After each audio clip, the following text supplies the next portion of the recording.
intro. If I can find all my slides. Here we are. It's me, Danny Thompson, your host of Countdown to Restoration, counting down the end of the Biden regime. Yes, one day they're going to walk on out the door. These boots are made for walking. Yeah, that's just what they'll do. One of these days, these boots are going to walk out while they're on you. Something like that, yeah. Anyway, we are glad that you are with us today. We hope you're with us. If not, why aren't you? Tell somebody about us. Give us a rumble and help us out because we have a lot of stuff to do today. Start with this one because it was just good from the Bradford file. Biden is bad for trade, bad for jobs, bad for immigration, bad for girls' sports, bad for energy prices, bad for just about every aspect of your life. But his tweets aren't mean. Well, that makes everything worthwhile, doesn't it? Yes, his tweets aren't mean. What else do we have? This is just a really good little thing that I found here. The dark winter, as Biden said, and here it is. You've got Pelosi impeach Trump. You've got Biden blowing all kinds of things, election rigging, destroyed jobs, war, medical tyranny. You've got Harris blowing police state. You've got small business ruined. You've got the Tree of Liberty falling over. You've got the Statue of Liberty and Uncle Sam out in the cold. And you have who I think is supposed to be Donald Trump drowning in a puddle, broke through the ice. But anyway, so find that. It's kind of interesting, isn't it? If I can get it to go away now. Let's see. Yes, there it is. Had that problem in practice. All right. So we've got that. We've got this. Just because this is true Biden speak. He said this yesterday in his little briefing, whatever it was, miniature press conference. If you pass a piece of legislation that breaks down on party lines, but it gets passed, that doesn't mean there wasn't unity. It just means it wasn't bipartisan. Yeah. And the question was about working together and being bipartisan and bringing unity. So that was the answer. Doesn't mean there's not unity. It's just there's no bipartisanship. You gotta like someone who can think on their feet. I have told you this, but I could not find my slide on it. But here it is. I looked it up yesterday.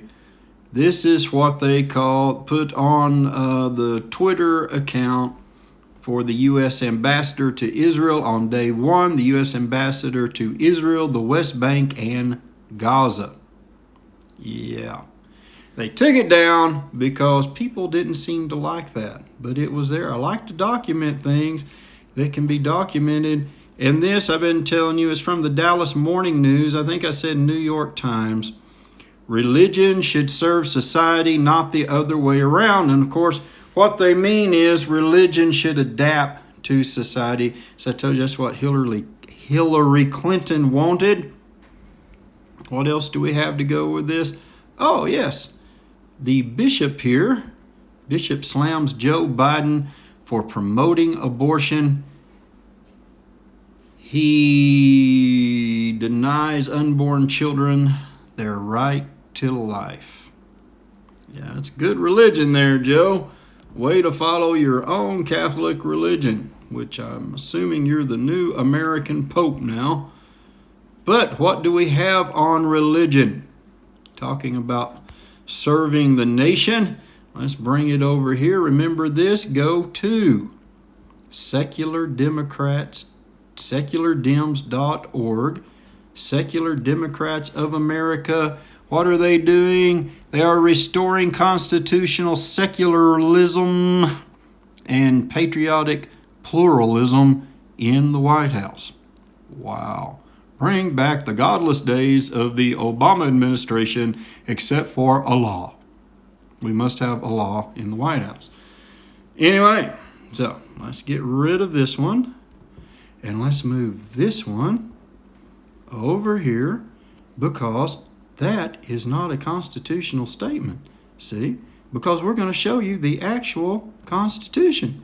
Well, not the actual one, but the amendment. Well, let's get me back smaller. Get this one bigger. Yes. Congress shall make no law respecting an establishment of religion or prohibiting the free exercise thereof or abridging the freedom of speech or of the press or of the right of the people peaceably to assemble and to petition the government for a redress of grievances. And so that is the First Amendment. Well, why do we have those pesky amendments? Well, let's look and see. Because this, it is part of the Constitution. Now, let's make it a good size so you can see it. I'll look over the top. The conventions of a number of the states having at the time of their adopting the Constitution expressed a desire in order to prevent misconstruction or abuse of its powers, that further declaratory and restrictive clauses should be added, and as extending the ground of public confidence in the government will best ensure the beneficent ends of its institution. In other words, they didn't trust Congress, the president, bureaucrats, and the justices. That's right. Here I am up in the top in this little itty bitty box where I boxed myself in. So they added the Bill of Rights, the amendments that we claim so dearly, and the government tries to tell us what they mean when it's pretty obvious what they mean. But no, that's not good enough. So what? We have all of these, and these people are doing what over here? They're trying to establish a secular religion, which the government is prohibited from doing. It is not about keeping religion out of government. It's about not letting government establish or prevent religion. Now, why was this about religion put in the first place? Because Thomas Jefferson, not being an Anglican, a member of the Church of England, and because Great Britain had an official religion, an official church, everyone was part of it, and he did not like paying tithe, 10% of his income, into the Church of England because that was the law. And others didn't like it because they couldn't worship freely. It wasn't about being a secular government. It was just about not establishing one religion. And everybody had to follow its rules. Other Christians didn't like it. You know, the Methodists, they didn't want to be Anglicans. And others. And so that's what it's there. It's not that they're supposed to be this secular pluralism. Is that what it is? Secular, constitutional secularism. Some kind of ism. That's a religion. Patriotic pluralism. That's trying to establish religion. And that's what the Biden administration and the House of Representatives is going by. So there you have it. And isn't that just lovely? But yeah, no, they'll say, no, we've got to get religion out of government. Well, you're not. You're instituting your own religion. So anyway, we're going to keep moving on. Where are we? We've already done that. Oh, talking about being able to petition and redress our grievances. Real easy to do behind fence and razor wire, isn't it? With armed guards. Yeah. Somebody needs to fix that because they don't want your input at all, and I think it shows, don't you? Speaking of the military, you remember yesterday that Mr. Biden, the thief in chief, where are you, little guy? Where are you? There you are. The thief in chief. Yeah. One more time. The thief in chief. Yeah. Yeah, he likes it. Yeah. You remember yesterday that he signed an executive order, which makes it an illegal executive order, saying that everyone should be able to serve in the military, even transgender people. And so these steps shall include establishing a process by which transgender service members may transition gender while serving, along with any further steps that the Secretary of Defense and Secretary of Homeland Security deem appropriate to advance the policy described in Section 1 of this order. And that is Article 3, Section A. And that is, of course, the executive order on enabling all qualified Americans to serve their country in uniform. And so it's like, hey, if you can pass the test, which remember, if you're a guy who's pretending to be a girl, you get to take the girls' test. Yeah, except for those, those girl push-ups where you're on your knees. If that's the way they still do it, that hurts. Stay a boy till after the push-ups, which I can do more than one. Yes, I can. I'm not going to demonstrate, but I can. But if you want to turn into a real girl, which many transsexuals do not, they just want to be treated like a girl while being a boy and wearing girls' clothes, etc., etc. Did you know a dirty secret? I don't think it's dirty, but Anyway, a little secret. See, you don't have to wear a wig if you want to pretend you're a girl if you're a male. You don't have to wear dresses or anything. You can have a mustache. You can do whatever you want. Just say, I'm a girl. And they have to treat you like a girl. So you can wear boys' clothes, everything, be very manly. You can, anyway. But if you want to become a girl all the way, which you still wouldn't be, even though your body would look that way, you're still not a girl. You're just a guy who messed himself up, or a girl who messed herself up. You can join the military, and taxpayers will pay for your hormone therapy. They'll pay for your operation if you want one. I think you should have to serve more than 4 years, though. I think you should have to at least stay until you retire. But you get to do it. It's there. We'll pay for it. Hello, this is Chief of Operations for the Air Force. Hello, Secretary of Defense. We really need some money for some more engines. Are you kidding? Engines? We've got men wanting to turn into women. That's where our money goes. We've got women wanting to be men. We don't have money for engines. Don't call me about any stinking engines. Bye. Yes. Anyway, just a little ad lib there. But where does our money go? Oh, wait a minute. Wrong one. Forgot to. Speaking of transgenders, Dr. Rachel Levine, the poster child for the Biden illegal regime. Yes. And so remember, we have this picture because it's the most feminine one I could find of him. Of him, not her. Pray for this person.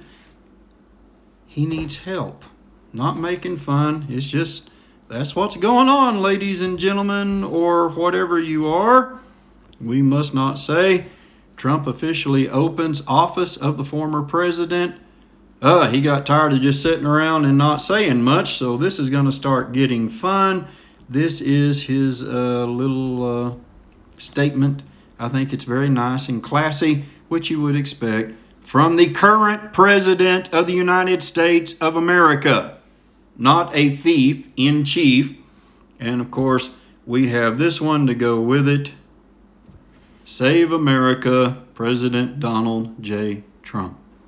Yes, but it won't be he who saves America. It will be God, but God will use the legally elected president, and it won't be very long.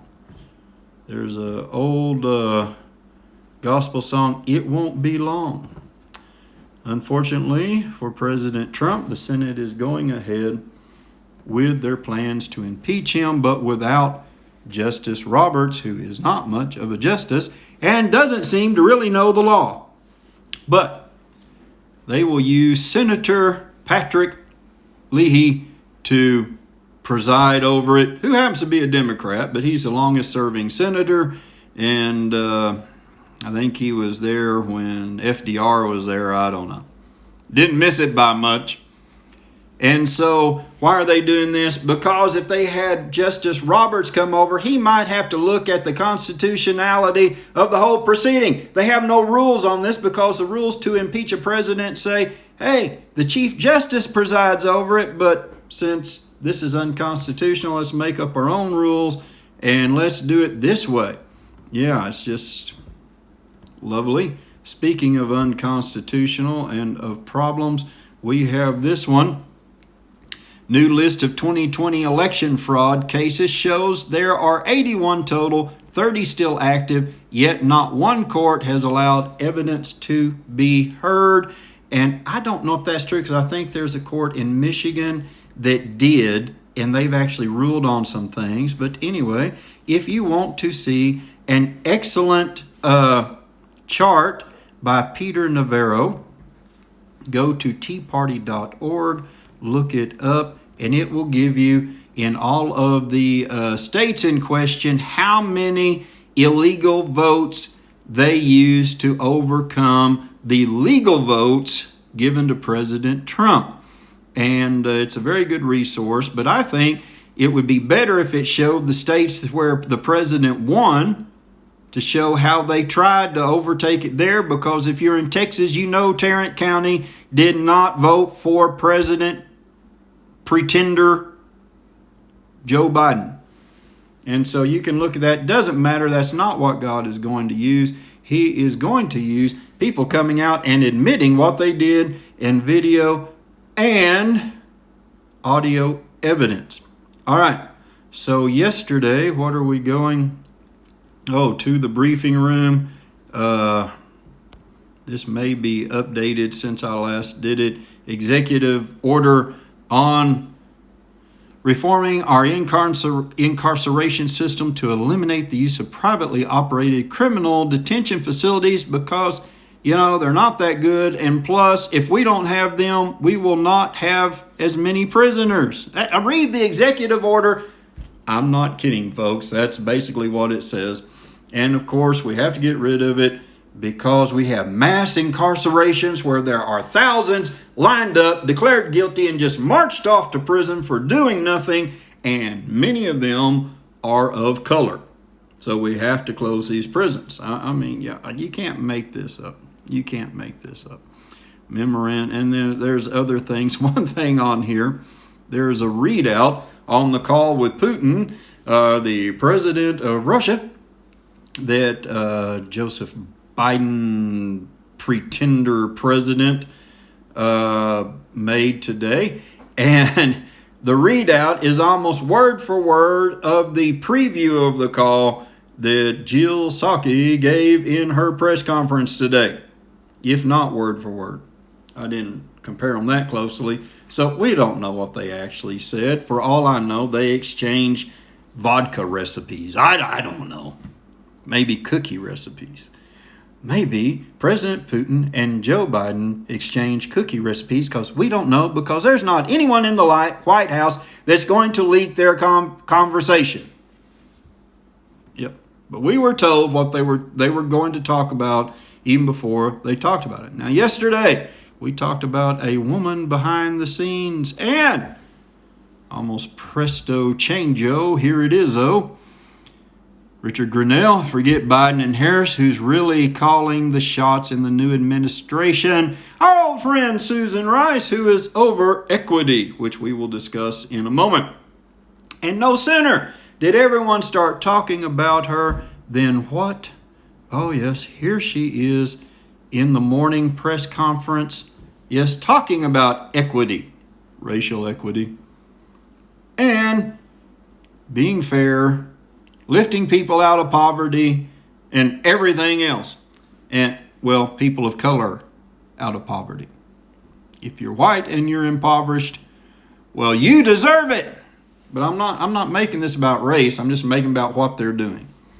But she's not the person that's really behind the scenes in power. She has a lot of power, and she's running a lot of things. But all of a sudden she pops up as everybody is looking to who is pulling the strings on our puppet president. Now, you're going to hear a lot of talk about equity because that's what this regime is all about. Now, in our Constitution, we talk about equality. In the Declaration of Independence, we talk about equality, not equity. Why is that? Because equity is not equality. We find this simple definition of equality: the quality or state of being equal. All things being equal, we cannot say that anymore. We must say all things being equitable, which means I have one, but you have three, but that's equitable. Because sometime in my life I might have had three, or maybe I could have had three, but one is equal, three is equitable. All right, so let's look at the definition of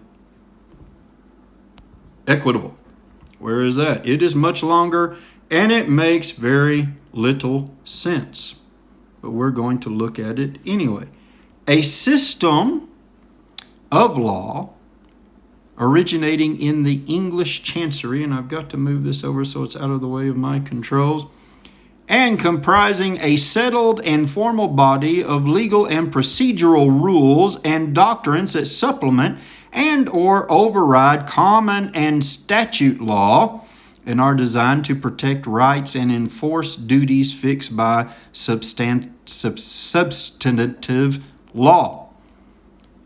Trial or remedial justice under or by the rules and doctrine of equity, a body of legal doctrines and rules developed to enlarge, supplement, or override a narrow, rigid system of law. In other words, equity replaces equality, which President Pretend, President In Thief, President Fake Joe Biden, in his remarks today about equity, almost said equality one time and had to correct himself. Now, this is not good. This is not what our country is built on. This is what they want to do. And they use the word equity because, as I can't even always say it, most people do not understand equity. But it's very simple. Everyone gets the same piece of the pie except some who last time maybe didn't get as big a piece. So now we take from some to give them more. If possible, we just give more. And of course, in his speech, he threw out a lot of stats that aren't, a lot of examples that aren't true any longer. And he also neglected to say, but Black and Hispanic unemployment would be much higher if it hadn't been for my predecessor and the still legal President Donald J. Trump. And he talked about funding black universities, which, who did that? Oh, yes, President Donald J. Trump. But they're ignoring all that because we must have equity, which means they're going to force a lot of things. So you remember these two words. Tomorrow, as far as I know right now, we will be delving in to this push for equity and even showing you how important it is in the White House and all the players involved. We hope to have that ready for tomorrow. So we have our market alert. Remember, February 20th, very important. I'm not sure how yet, but what do they say?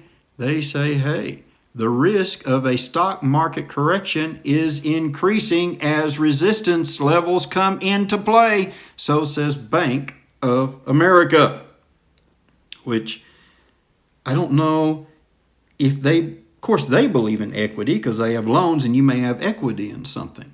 Yeah. They also believe in equity of their portfolio. But if you go in and tell them, I only have $1, you should give me $3, they're going to believe in equality, not equity. So trust me on that one. They are not going to help you out. Well, all my life I've been poor, but you've got lots of money. Give me some. No, not the Bank of America. But the thief in chief of America, he might, if you're not white, because according to him, we're mostly white supremacists and nationalists, And, well, they got to get this under control. We'll see that tomorrow.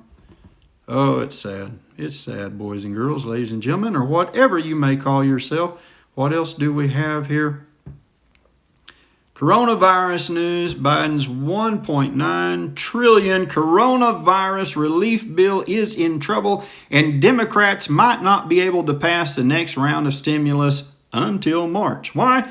They're busy with the illegal and unconstitutional impeachment of the sitting president, the non-sitting but true president of the United States, Donald J. Trump. Of course, it's unconstitutional because technically to them, he is a private citizen. But see, they know the truth. They know they've got to get rid of him. They're having an illegal impeachment, which if it came out, they can't say, well, we impeached him because they didn't follow the Constitution. These people can't even do wrong right. They are a total disgrace to true governmental thieves. I'm telling you. In China, they know how to do it. All right, this from the World Health Organization that came out just a few days before President Biden made it in, and he is just having all these relief woes with COVID. He says most PCR assays are indicated as an aid or diagnosis. Therefore, healthcare providers must consider any result in combination with timing of sampling, specimen type, assay specifics, clinical observations, patient history, confirmed status of any contacts, and epidemiological, and that is not how you say it, but I am having a hard time pronouncing words today. For some reason, I think the thief in chief is messing with my tongue. Anyway, so that is why there are so many false positives with the PCR test, because they're an aid. They're an aid. And how many positives would we have if we just used them as an aid? Oh, wait a minute. You have no symptoms? Maybe you're not sick. And of course, it also says above that, you got to dial in technical terms or explaining it without saying it. You've got to dial down the number a little bit, because if not, you're going to get a false positive. What do we have here? Let's just put it all together. Joe Biden insisted during campaign he had a pandemic plan. Now he says there's nothing the U.S. can do to counteract COVID in the next several months. What do you think? Yeah, and if you watch the press conference today, once Susan Rice got out without any questions on Benghazi and the lie she gave about the video, I would have asked, do you still believe Benghazi was about a video? Yeah. But anyway, I would have been thrown out, but that's okay. I've been thrown out of better places than the White House press corps room, I assure you. Maybe I haven't, maybe I have. But anyway, it sounded good at the time. But anyway, he has no plan. All he's doing is rehashing Donald Trump's plan. And they had all kinds of questions about, well, Dr. Fauci. Now they're learning you can't trust Dr. Fauci, just like President Trump learned. Dr. Fauci is saying fall. The pretender in chief is saying spring or summer. And of course, the poor press secretary is having to balance it all off, because you can't say Dr. Fauci is wrong and you can't say the president in pretend is wrong. And then we have this. I like this one. Yes. Where is it? Oh, we hope. He is optimistic. This CEO of BioNTech, Ugur Sahin, also said he is optimistic the immunization effect of the vaccine would last for a year, but they won't know for sure until July 2021, because the data available at this time only dates back to July 2020 when they started their trial. So they have no idea if the vaccine will even last a year, but they're optimistic. They're hopeful. Yes, as the world pins their hopes to a vaccine. Yeah. Oh, that's all pretty good. Have we done this one?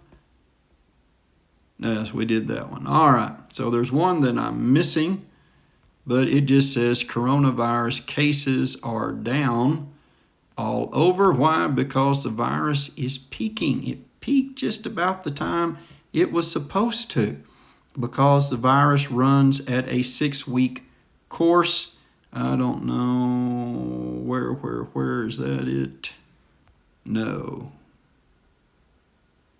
Yeah, that's the other one. All right. So anyway, we'll find it, put it up tomorrow. What do we have next? What do we have next? We have our exclusive God formation time, which isn't going to be real long today, but it's going to be some interesting stuff.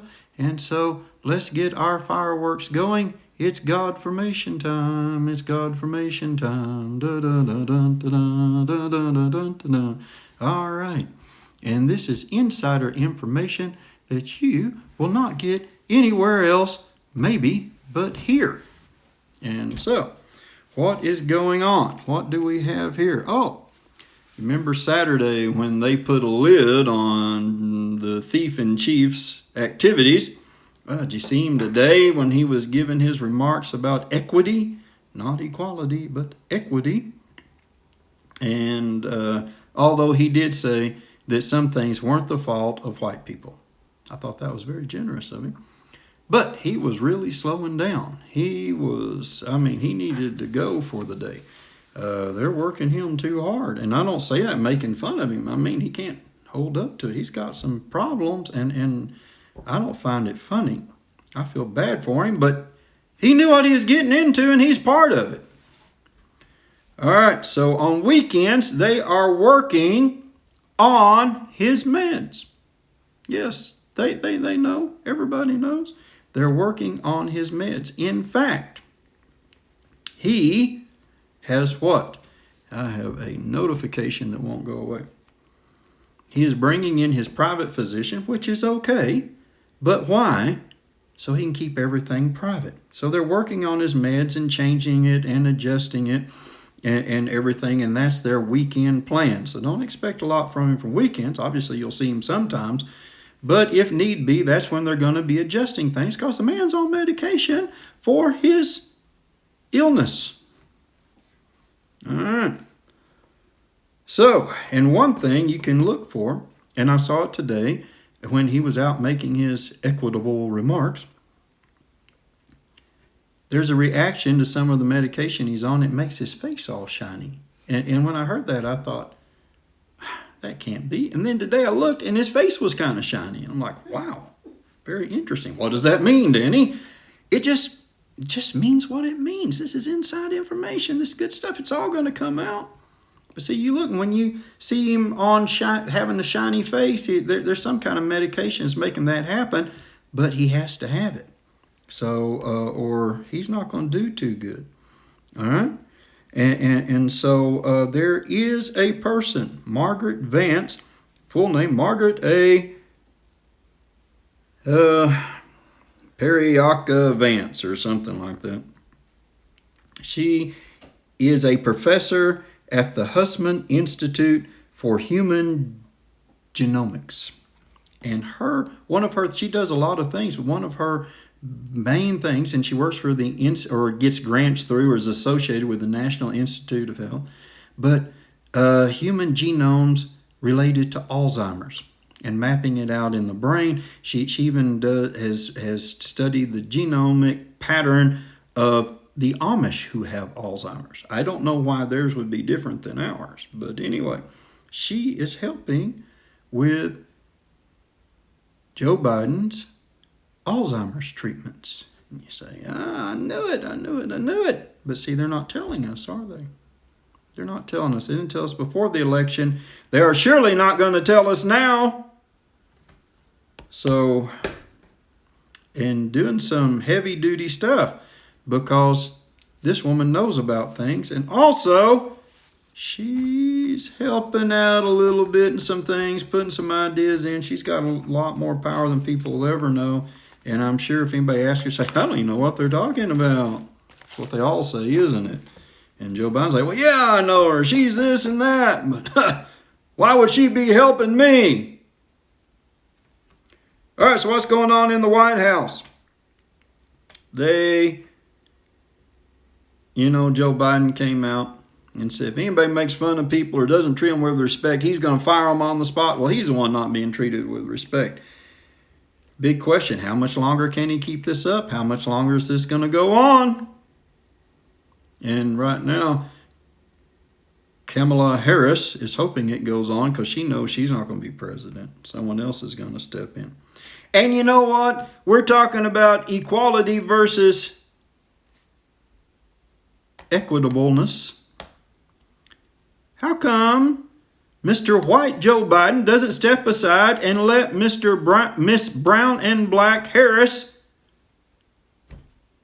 become president? Wouldn't that be equitable? How come, since they say, even though he has more votes, President Trump got less votes, shouldn't they let him be president still? That would be the equitable thing to do. Oh no, that doesn't count. Don't you love it when white people are standing there with a person of color and they don't say, to be equitable, I'm going to step aside and let you have my place.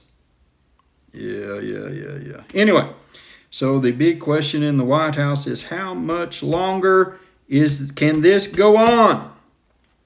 Every day is a marvel and wonder that it's working. In the morning, because people get there early in the White House, the question is he up? Is he going to make it today?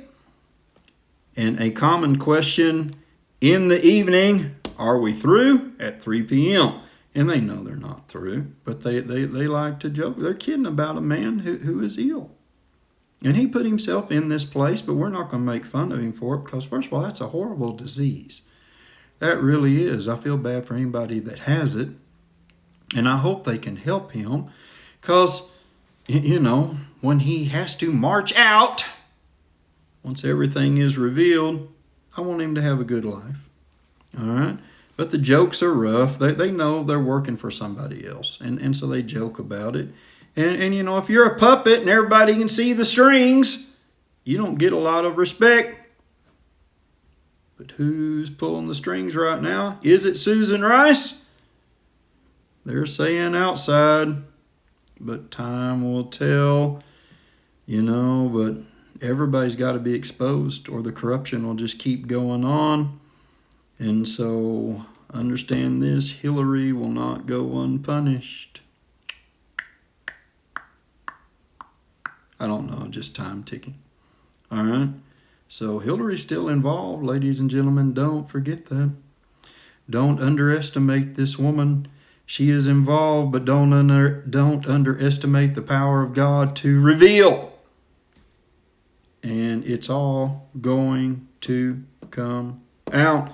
And of course, Mr. Biden doesn't care. Why do puppets care who's pulling the strings as long as he gets to get up and do his little dance? And right now, he's doing the dancing. He's enjoying it. And, it's sad. It's sad. Sad for them. Sad for our country. Because our country's in trouble. I mean, it doesn't matter if this goes on just one more week. Look how much damage he's doing. Do you realize how many people will be put out of work when they stop renewing contracts with privately owned prisons? And yeah, we don't want people in prison unless they need to go to prison. And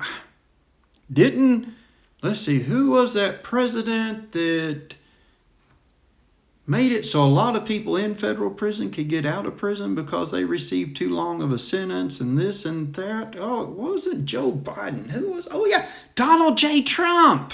Yeah.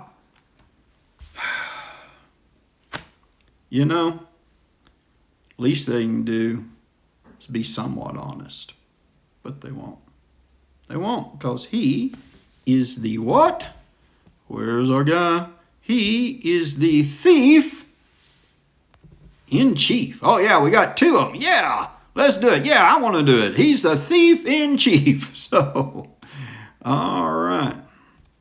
You guys go, and we're going to say goodbye till tomorrow. Tell somebody about our broadcast. All right. Yeah. Are you clapping because I'm going, or clapping because you like me? You know, which one is it? Tell somebody about our little show, Countdown to Restoration. Give us a rumble and help us out. Subscribe so you know when we're coming.